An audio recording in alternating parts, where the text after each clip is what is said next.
Our first one of the day. I'm looking forward to this one, and we are into the picks and bans. They're already Gangplank taken off the board for Team Fire. MaRin does not want to have to deal with that one. And Lulu, of course. We talked about the try-hard picks. Maybe we'll see some fun in here.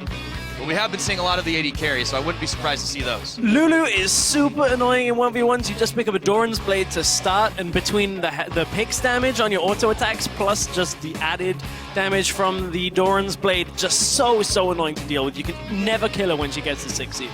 Speaking of annoying though, Lucian, he's been a very popular pick in the 1v1s we recently did see with, you know, some fantastic plays coming out of Kira alone on that champion. Kennen is also banned away. So MaRin just has one left. He decides to spend it on the Quinn. What does Clearlove decide to get rid of? It's got to be Caitlyn here. I mean, we also saw a lot of Urgot bans. Urgot on Howling Abyss tends to be pretty good. Nunu as well is another one of those champions that is very annoying to deal with. He just consumes up a minion every time he trades, throws a snowball at you and just waddles away and just says, okay, well, you're never going to beat me. There's a lot available right now that can be picked and probably should be picked as well. Caitlyn is pretty much the quintessential neutralize everything champion in a 1v1. You just farm to 100 CS and just win the game. That's not going to be happening on Team Ice's side though. Clearlove goes all out, goes against his own element here, and he picks up the Brand. He does, but Brand is super annoying. I actually tried to cheese pulse with this in a 1v1. How'd that work for you? He played Heimerdinger and cheesed me back, and it really outplayed me.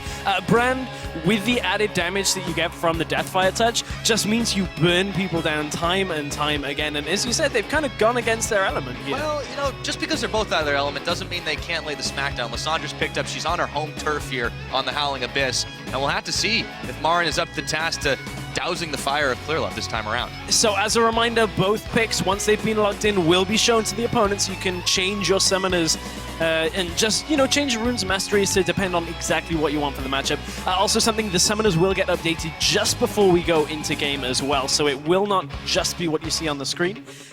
Generally, we saw a lot of Exhaust Ignite just to go all in. But Snowball's enabled too, that's worth noting. You always have the is. possibility, but you don't necessarily need it on these two champions. It's nice for the true damage that you get from it and a gap close if you need that kind of added functionality on a champion's kit, but generally, Exhaust Ignite just shuts down any kind of all-in, and if you manage to hold your Ignite while the opponent uses both summoners, you have a massive advantage in that 1v1 situation.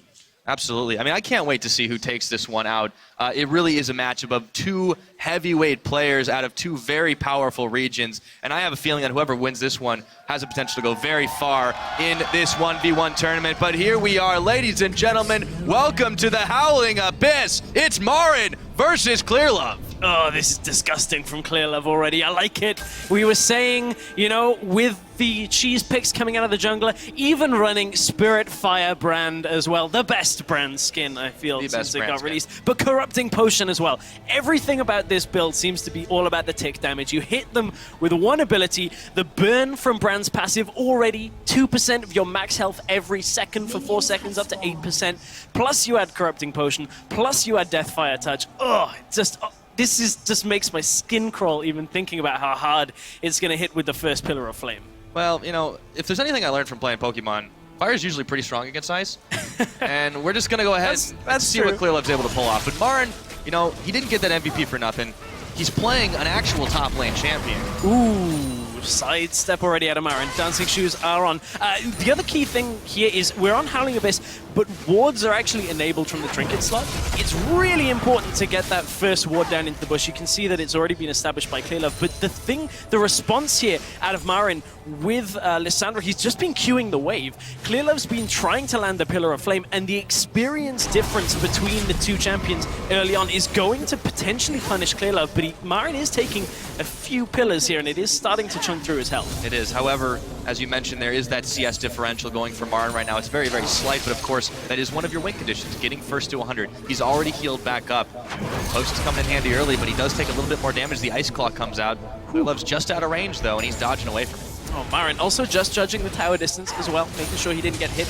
Another key thing for anybody that, you know, this is their first time watching a 1v1, MaRin is actually in a bit of trouble. Yeah, there's that pillar again, and he's got to be very careful here. Clearlove does not take nearly as much in return, a bit lower on the mana scale, but he's very low on the CS. And that is actually all of MaRin's potions used here as well. So MaRin, even though he now has a level advantage, cannot really trade with Clearlove. Recall is enabled. And the other really key thing as minions push up to a tower, MaRin gets hit and stunned! Ignite! Exhaust is down, he's gonna try to claw his way to freedom, but he's burning! He's done it! First blood, 2.5 minutes! Oh, Clearlove, I doubt